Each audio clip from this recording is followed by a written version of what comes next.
How many Canadian manufacturers are out there? I mean, there's Canadian Solar, but a significant portion of their stuff is actually made overseas. Overseas, okay. Other than that, there really isn't a lot for Canadian product in the market that I know of and deal with. That's tier one. Okay. Oh, so you mean like high quality? Exactly. It's got to be reliable. It's got to be vetted. It's got to be as important as the technology side is. It has to be bankable. The company's got to be around in 25 years, of course. Otherwise, the warranty's not worth the paper it's written on. Yeah. So in saying that, are you familiar with what the pollution rates are creating these panels? So there's a whole bunch of different sides to that story, depending on who's writing the narrative there. Yeah. I think some of the more qualified ways to debunk that, NREL, the National Renewable Energy Lab in the States, I think they did a study, and I believe it was 2 to 3 years.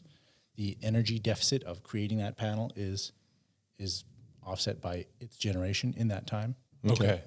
Again, that's going to depend on where you're mounting it. If you're mounting it on the north face of your roof, it may take a little longer. Yeah. But it's all about good design as well. But And like talking about pollution, like that's probably another bonus of not using batteries, because those can have some significant the issues. nickel and the cobalt and stuff that goes into it that are mined in countries that have, subpar human rights issues, like, the quarrying for those precious metals. Nobody got time for that. Ain't nobody got time for that.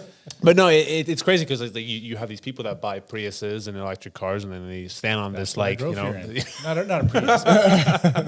right, and they stand on this moral high ground and say I'm better than you because my vehicle doesn't have emissions or whatever. But it's like, you know what, everything has it's all got embodied energy. Yeah, but I think with the hybrids, I think it's like a 6.5 to 7 year kind of break even on the cost of production on that for what the emissions created in production batteries and everything like that versus a combustion engine. So anybody who doesn't keep their car for 6.5 or 7 years, you've actually created more pollution than by buying that vehicle. By buying that versus. But it's good to know that from a solar panel perspective, that timeline and that payback on the emissions is actually a 2 to 3 year, again, depending on the installation parameters and how it works.